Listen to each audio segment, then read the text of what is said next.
एकूणच हल्ल्यांची आपल्याला सवय झाली आहे का, की ती सवय आपल्याला करावी लागली आहे, याच्याबद्दल पण आपण बोलूया. रत्नाकर महाजनजी, तुम्ही काय म्हणाल की वेळोवेळी हल्ले होत आहेत, वेळोवेळी नेहमीच स्टेटमेंट येतात, पण यावेळीची जर आपण वक्तव्य बघितली नेत्यांची तर खरंच ती उदास करण्यासारखी होती. कारण ते म्हणतात की असे हल्ले होत राहणार, 100% आम्ही थांबवू शकत नाही. आणि जर नेते असे बोलायला लागले तर जनतेने त्यातून काय बोध घ्यायचा? आपण सुरुवातीला जे काही प्रास्ताविक केलं त्याच्यातला साहित्यिक फुलोरा आकर्षक आणि टाळ्या मिळवणारा आहे, याच्याबद्दल काहीच वाद नाही. पण अशा प्रसंगी डोकं जाग्यावर ठेवून आणि चित्त ताळ्यावर ठेवून विचार करावा लागतो. तसा जर विचार केला तर ही दोन्ही वक्तव्य आपण जी दाखवली ती मानवी मर्यादांचं भान आणून देणारी आहेत असं आपल्या लक्षात येईल. जेव्हा एखादा माणूस असं म्हणतो की it is not possible to prevent every single terrorist attack, याचा अर्थ असा की प्रत्येक हल्ला थांबवता येईलच असं नाही, पण 99% हल्ल्यांच्या बाबतीत कारगर उपाययोजना करता येते. एखाद्या टक्क्याबद्दल मात्र संशय राहू शकतो, शंका राहू शकते, कारवाईला जागा राहू शकते. गृहमंत्री जेव्हा असं म्हणतात, आपण फक्त त्याचं एक वाक्य दाखवलं, पुढचं वाक्य दाखवलं नाही. पुढचं वाक्य असं आहे की every city in India is safe for every foreign tourist, असं पुढचं वाक्य. Every city is vulnerable for attacks आणि सेफ फॉर फॉरेन. जगातल्या सर्व शहरांच्या बाबतीत हे खरं आहे. लंडनमध्येही झालेलं आहे, न्यूयॉर्कमध्येही झालेलं आहे, मॉस्कोमध्येही झालेलं आहे, सर्व शहरांमध्ये हे झालेलं आहे. ह्याचा संदर्भ देत असताना ते असं म्हणाले की तसं तर कुठल्याही शहराबद्दल असं होईल, पण याचा अर्थ भारतातली शहरं असुरक्षित आहेत असं नाही. आणि हे आपल्या प्रत्ययाला येतच आहे. मुंबईत आता आपण रोज रस्त्यामध्ये फिरतच असतो, रोज काही असे हल्ले होत नाहीत, कधीतरी एकदा होतात, पण तरी ते प्रिव्हेंट करण्यासाठी शासकीय यंत्रणा अधिक चौकस केली पाहिजे, अधिक कारगर उपाययोजना केली पाहिजे. पण हे करायच्या ऐवजी त्याच्यामध्येच भोकं शोधत राहायचं आणि त्या भोकामध्ये बोटं घालत राहायची, ह्याला काही राष्ट्रहिताचा कळवळा म्हणत नाहीत. तुम्ही म्हणालात मुंबईत आपण नेहमीच फिरत असतो, आपल्याला मुंबईत न फिरण्याशिवाय गत्यंतर आहे का? आज आपण बाळा, मी तुमच्याकडे येतो, आज आपण मुंबईत सतत नेहमी म्हणतो की मुंबई नॉर्मल झाली. म्हणजे काय, माणसाने जर जगण्यासाठी कमवायचं नसेल किंवा जगण्यासाठी नोकरीवर जायचं नसेल तर आपण काय म्हणायचं, एखादा बॉम्बस्फोट झाला की आपण घरी बसायचं, कारण असे बॉम्बस्फोट होणार अशी नेत्यांची वक्तव्य आहेत. खरं म्हणजे मी मंदारजी मुंबई शहरातील माता भगिनी बांधवांना मनापासून मानवंदना करतो, प्रणाम करतो आणि त्याच्या चरणी मी लोटांगण घालतो. त्याचं कारण एवढंच आहे, तुम्ही जो प्रश्न विचारलात, शेवटी करणार काय मुंबई शहरातली लोक, मला सांगा ना तुम्ही. ह्या टिचभर पोटाची खळगी भरण्याशिवाय त्यांना पर्यायच उरलेला नाही. ज्यांच्यावरती संरक्षणाची जबाबदारी आहे, ज्यांच्या हातामध्ये संपूर्ण यंत्रणा आहे, गुप्तचर यंत्रणा आहे, रॉ आहे, मुक्ती आहे, सगळ्याच क्राईम आहे, तुमच्या ATS आहे, सगळ्या यंत्रणा आहेत. या सगळ्या यंत्रणा असताना सुद्धा जर आता गृहमंत्री चिदंबरम सारखी लोक जर अशी म्हणायला लागली तर लोकांनी जायचं कोणाकडे, संरक्षण मागायचं कोणाकडे? याचा अर्थ तुमची यंत्रणा कुजलेली आहे, सडलेली आहे, ही अत्यंत फेल्युअर झालेली आहे, निष्क्रिय झाली. याबद्दल तुम्ही काय बोलतच नाही. शिवाय मुंबई शहरात जो ताण वाढतोय सतत, तुम्ही कधी पाहिलं तर यामागे परकीय शक्तींचा हात आहे, पाकिस्तानचा हात आहे, ISIचा हात आहे, लष्कर ए तोयबाचा हात आहे, इंडियन मुजाहिदीनचा हात आहे. पण यांना मदत करणारी जी ही स्थानिक लोक आहेत त्यांच्याबद्दल कोणी बोलत नाही. या मुंबई शहरामध्ये लाखोच्या संख्येने येणारा परप्रांतीयांचा लोंढा आहे. तुम्ही गेल्या 10 वर्षातली जर आकडेवारी काढलीत तर या आकडेवारीमध्ये मुंबई महाराष्ट्रातला जर क्राईम आपण पाहिलात तर येणारे सगळे गुन्हेगार हे परप्रांतातले आहेत. काल परवाकडे तिकडे अंधेरीला 4 तरुण मुलांचे मुंडके कापले, तो गुन्हेगार तुम्हाला उत्तर प्रदेशात सापडला. देशामधला नाही, तुम्ही जो आता मुद्दा म्हणालात की खरं तर इकडचेच लोक आहेत ते त्यांना सपोर्ट करतात असं तुम्हाला कुठेतरी म्हणणं आहे. 100% जयंत उमराणीकर आपल्याबरोबर आहेत, माजी IPS अधिकारी, त्यांनी IB मध्येही काम केलंय. उमराणीकरजी, तुम्ही काय म्हणाल, तुम्हाला अनुभव आहे आणि तुम्हाला पटतंय का की जेव्हा असा एखादा भयंकर गुन्हा घडतो तेव्हा इकडचे स्थानिक असतात ते पण या गुन्ह्यामध्ये तेवढेच सहभागी असतात का? याबद्दल काही शंका नाही की कुठलाही गुन्हा जेव्हा घडतो तेव्हा तो घडवणारे जरी बाहेरचे असले तरी त्यांना कोणी ना कोणीतरी लोकल मदत करणारे असतातच, यात काही शंका नाही. ठीक आहे. नीलम गोरेजी, तुम्ही काय म्हणाल की ज्या पद्धतीने आता महाजनजी म्हणाले की प्रत्येक म्हणजे वेगवेगळ्या त्यांनी उदाहरणं दिली की युरोपात होतात, मग मॉस्कोमध्ये झाले, अमेरिकेत झाले, असे हल्ले होत असतात, मग इकडे झालं तर ठीक आहे, त्यांना म्हणायचं आहे की प्रत्येक ठिकाणी असं होऊ शकतं. एक तर पहिली गोष्ट, आज सगळ्यात प्रथम आपण काल जे काही घडलं त्याच्याबद्दल ज्यांचे कुटुंबीय दगावलेत, जे जखमी झालेले आहेत आणि ज्यांच्या घरामध्ये आज अंधार पसरला आहे, त्या कुटुंबियांना मी श्रद्धांजली व्यक्त करते. जे आजारी आहेत आणि अजून त्यांच्या घरात एवढा मोठा प्रश्न तयार झाला आहे, याच्यापूर्वी जवळजवळ 12-13 बॉम्बस्फोट गेल्या काही वर्षामध्ये होऊन गेलेले आहेत आणि त्या बॉम्बस्फोटामधल्या एकूण जखमींची आणखी मृतांची संख्या आपण पाहिली तर ती मोठी आहे. मृतांची संख्या 700च्या वर आहे आणि जखमी हजारो आहेत. त्याच्यापैकी काही जखमींची अजूनही परिस्थिती सुधारली नाही, कोमात आहे, ह्याच्यावर आपण चर्चा करतोय आणि म्हणून सगळ्यात प्रथम श्रद्धांजली व्यक्त करीन. दुसरं, मला असं वाटतं की शिवसेना प्रमुख बाळासाहेब ठाकरे आज जे बोलले की आपणच आपलं तर रक्षण करायचं, अशा पद्धतीने परिस्थिती आली आहे. म्हणजे थोडक्यात सरकार जे आहे ते अस्तित्वात आहे किंवा नाही, का लोकांनी स्वतःच्या आमारे हाल पे छोड दो अशा पद्धतीने घडणारे, हा एक प्रश्न तयार होतो. मी असं अपेक्षा धरते 26/11ची आपत्ती असेल किंवा आजचा बॉम्बस्फोट असेल, माझं असं याच्यामध्ये सूचना राहील आणि केंद्रामध्ये आणि राज्यामध्ये दोन्हीकडे काँग्रेस आहे, कधीतरी सरकारने या सगळ्या प्रश्नांवरती सर्व विरोधी पक्षांना सुद्धा बरोबर घेऊन आपण देशहितासाठी सगळेजण एकत्र आहोत.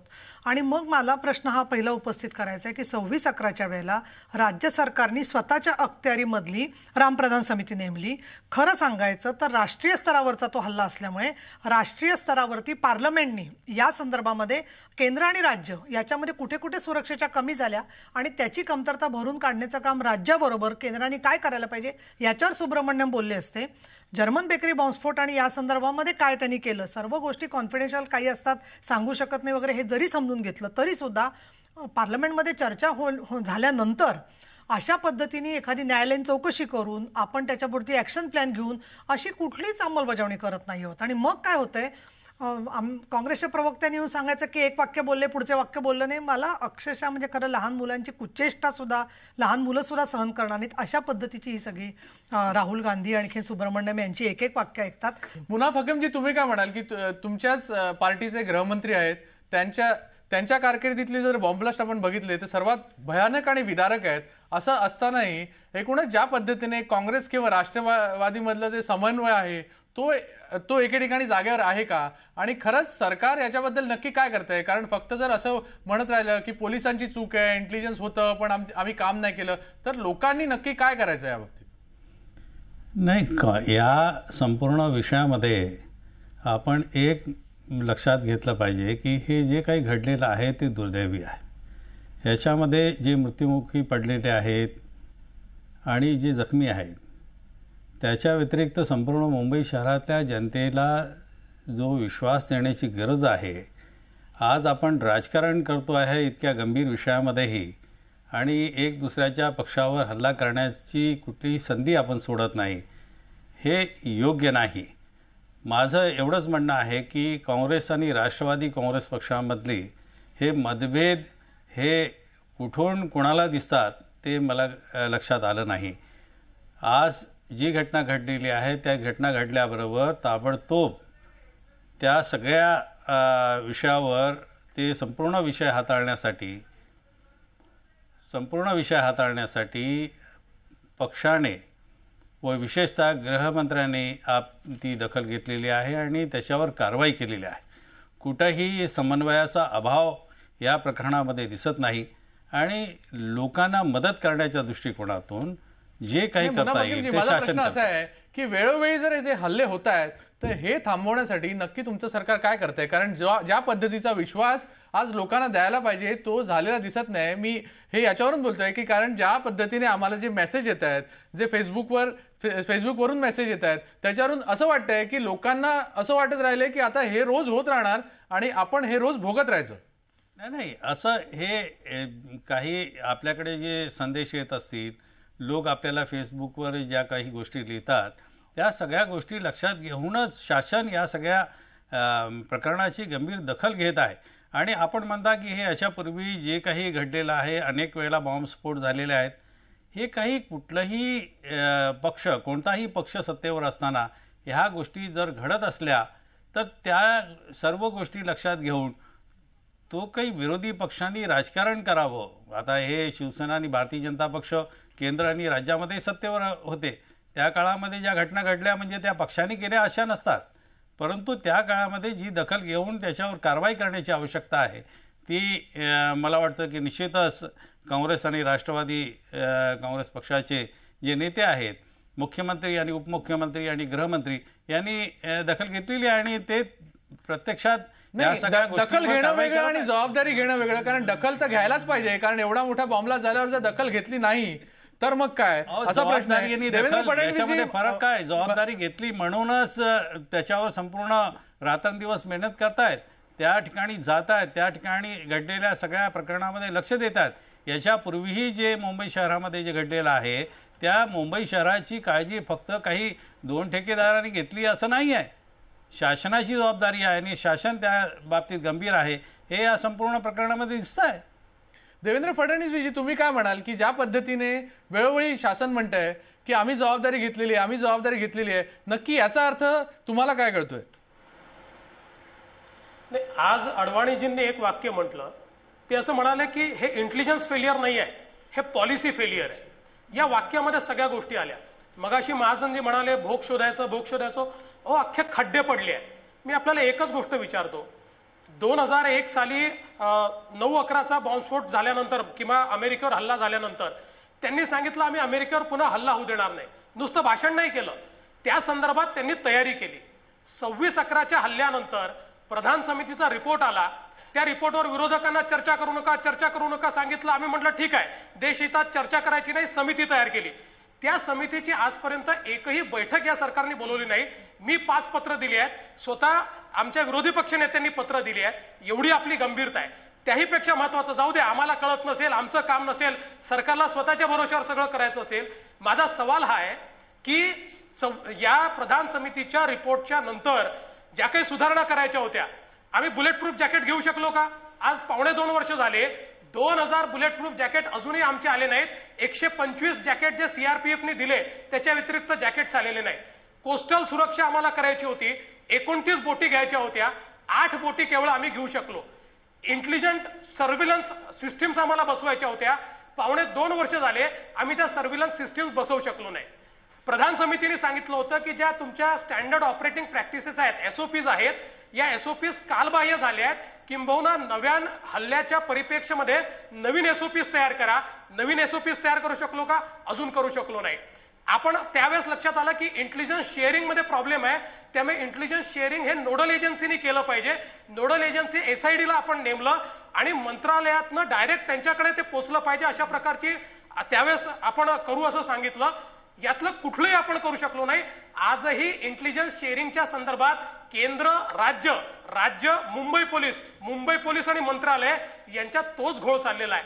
मग जर आम्ही एकही गोष्ट या ठिकाणी 26/11 नंतर करू शकलो नाही, एकही बदल आम्ही करू शकलो नाही, तर हे फेलियर कोणाचं आहे? हे सिस्टीमचं फेलियर आहे, इंटेलिजन्सचं फेलियर आहे, हे छिद्र. आणि मग हे म्हणतात की विरोधकांनी या ठिकाणी राजकारण करू नये. मग काय हार टाकायचे तुम्हाला? रोज तुमच्या अशा नालायक कारभारामुळे जर या ठिकाणी बॉम्बस्फोट घडत असतील, तुम्ही एकही गोष्ट तयार करणार नसाल, केवळ भाषण देणार असाल आणि विरोधकांनी तुम्हाला हार घालावे असं जर वाटत असेल, आम्ही हार घालणार नाही. ह्या सगळ्या सिस्टीममध्ये तुम्ही जे तोकडेपणा ठेवताय, तुमचा जो कॅलस ॲटिट्यूड आहे, हा काढण्याकरताच आम्हाला जनतेने या ठिकाणी भूमिका दिलेली आहे. आणि जनतेचं भलं पाहण्याकरता आणि अशा प्रकारचा तुमचा कारभार जो आहे तो समोर आणण्याकरता आम्ही निश्चितपणे काम करत राहू. तुम्ही सहकार्य मागितलं, आम्ही दिलं. तुम्ही आम्हाला बोलू दिलं नाही प्रधान कमिटीवर. माझा सवाल आहे, मुख्यमंत्र्यांनी का बरं प्रधान कमिटीच्या रिपोर्टवर जी समिती बनली आहे, 2.25 वर्षात एक बैठक घेता येत नाही तुम्हाला? आणि राज्य सुरक्षा परिषदेची बैठक देखील विरोधी पक्षनेत्यांनी 3दा पत्र दिल्यानंतर तुम्ही घेता. राज्य सुरक्षा परिषदेच्या अजून एक अहवाल देखील तुम्ही प्रकाशित केलेला नाही. त्यामुळे एकूणच जर आपण गृह खातं आणि सरकारचं कामकाज बघितलं तर असं कामकाज जिथे चालेल त्या ठिकाणी असे बॉम्बस्फोट होणार नाही तर काय? मला एक सांगा की तुम्हाला इंडियन मुजाहिदीनचे स्लीपर सेल्स कुठे तयार होत आहेत याचं इंटेलिजन्स आहे, मग का बरं त्या ठिकाणी कॉम्बिंग ऑपरेशन केलं नाही? 4 दिवसापूर्वी जर अमेरिकेने तुम्हाला सांगितलं होतं मुंबई आणि अहमदाबाद हे दोन्ही वल्नरेबल आहे असे आमच्या जो रिपोर्ट्स आहेत, तर मग का कॉम्बिंग ऑपरेशन केलं नाही? मुंबईमध्ये साधारणपणे बॉम्ब हल्ले कधी होतात? 5 वर्ष पूर्ण झाले 11 जुलैला जे रेल्वेत बॉम्बस्फोट झाले होते, म्हणजे त्याच्या आजूबाजूला होतील हे आपल्याला माहिती होतं. मग का कॉम्बिंग ऑपरेशन केलं नाही? त्यामुळे एकूणच जर आपण बघितलं तर पॉलिसी फेलियर आहे, कन्सिस्टंट पॉलिसी नाही आहे, केवळ वेळ काढूपणा आहे. आणि एकूणच ही पद्धत अशी आहे की झाल्यानंतर म्हणजे कमजोरी महत्वाची नाही आहे. हे जे काय म्हणतात की आता बॉम्बस्फोट होतच राहणार, या कमजोरीपेक्षा त्या कमजोरीच्या पाठीमागे जे तत्वज्ञान उभं करण्याचा प्रयत्न चाललाय ते निषेधार्ह आहे. उमराणीकरजी, तुम्ही काय म्हणाल की खरंच इंटेलिजन्स फेल्युअर आहे का? आणि इंटेलिजन्स जर आपल्याकडे आहे तर आपण अशा पद्धतीच्या स्टेप्स का घेऊ शकत नाही आणि वेळीच हे सगळं का थांबवू शकत नाही? इंटेलिजन्स फेल्युअर हे 2 प्रकारचं असतं. एक तर तुम्हाला मिळालेला इंटेलिजन्स चुकीचा असतो किंवा एखाद्या गोष्टीबद्दल तुम्हाला इंटेलिजन्सच मिळत नाही, माहितीच मिळत नाही, हे सुद्धा फेल्युअरच आहे. त्यामुळे मी या मताशी सहमत नाही की हे इंटेलिजन्स फेल्युअर नाही. परंतु याचबरोबर हे तितकंच खरं आहे की 26/11 होऊन गेल्यानंतर प्रयत्न बरेच झाले, परंतु दुर्दैवाने आपल्याकडे सरकारचं लक्ष या गोष्टींकडे सीझनल असतं. म्हणजे काही काळ एखाद्या गोष्टीचा विचार होतो आणि नंतर मग दुसरं संकट आलं की त्या संकटाच्या आपण मागे लागतो. त्यामुळे एखाद्या गोष्टीचा व्यवस्थित कन्सिस्टंटली आणि कॉन्स्टंटली पाठपुरावा करणं हे आपल्याला जमत नाही आणि त्याचा हा परिणाम आहे. इंटेलिजन्स एजन्सीजबद्दलच जर बोलायचं झालं तर समन्वय वगैरे ह्या तर फार पुढच्या गोष्टी झाल्या, पण त्याच्या आधी तुम्हाला इंटेलिजन्स कलेक्ट करता यायला पाहिजे, तुम्हाला माहिती कलेक्ट करता यायला पाहिजे. आणि यासाठी जे फार मोठ्या प्रमाणामध्ये सोर्स वर्क लागतं, म्हणजे तुम्हाला जे माहिती पुरवतील अशा हेरांचं एक जाळं तुम्हाला उभा करावं लागतं. हे करायचं काम जोपर्यंत आपल्याला जमत नाही तोपर्यंत तुम्ही कुठला इंटेलिजन्स शेअर करणार? आज सेंटरकडनं सुद्धा जो आपल्याला इंटेलिजन्स मिळतो बराचसा तो टेक्निकल इंटेलिजन्स असतो, इंटरसेप्शनवर आधारित असतो. परंतु ज्याला ह्युमन इंटेलिजन्स म्हणतात, ह्युमिंट म्हणतात, सर्वात महत्त्वाचं ते आहे. कारण त्याचं उदाहरण असं दिलं जातं की तुमच्या समोर जर सैन्य उभं असेल तर तुम्हाला टेक्नॉलॉजी हे सांगेल की किती सैन्य उभं आहे, पण ते कशासाठी उभं आहे, ते एक्झरसाईजसाठी उभं आहे का ते तुमच्यावर हल्ला करण्यासाठी उभं आहे, हे जे इंटेन्शन आहे हे तुम्हाला फक्त ह्युमन इंटेलिजन्स म्हणजे ह्युमन सोर्सच सांगू शकतो. आणि दुर्दैवाने आपल्याकडे स्टेट लेवलला तरी मी असं म्हणेन की या गोष्टीकडे फारसं लक्ष दिलं जात नाही. इनफॅक्ट आपल्या इंटेलिजन्समध्ये सर्वात मोठी खोट जी मला दिसते, आणि मी आता रिटायर झाल्यानंतर बोलतोय अशातला भाग नाही, मी सर्व्हिसमध्ये असताना पण हे बोललेलं आहे आणि माझ्या पुस्तकांमध्ये पण मी याचा उल्लेख केलेला आहे की पॉलिटिकल इंटेलिजन्स कलेक्ट करण्यामध्ये जर तुमचा 50-60% वेळ जात असेल आणि आणखी 20% वेळ जर तुमचा फक्त वेगळ्या वेगळ्या न्यूजपेपर्समधली कात्रणं एकत्र करून किंवा न्यूज चॅनलवर जे दाखवतात ती माहिती एकत्र करून ते पुरवण्यामध्ये जर जात असेल, तर ज्याच्यावर तुम्हाला खरं लक्ष केंद्रित करायला पाहिजे, जो इंटेलिजन्स तुम्हाला तुमच्या नेटवर्कमधनं तुमच्या हेरांकडनं जो तुम्हाला मिळायला पाहिजे, तो जर मिळाला नाही तर त्याला इंटेलिजन्स नाही, त्याला फक्त इन्फॉर्मेशन म्हणतात.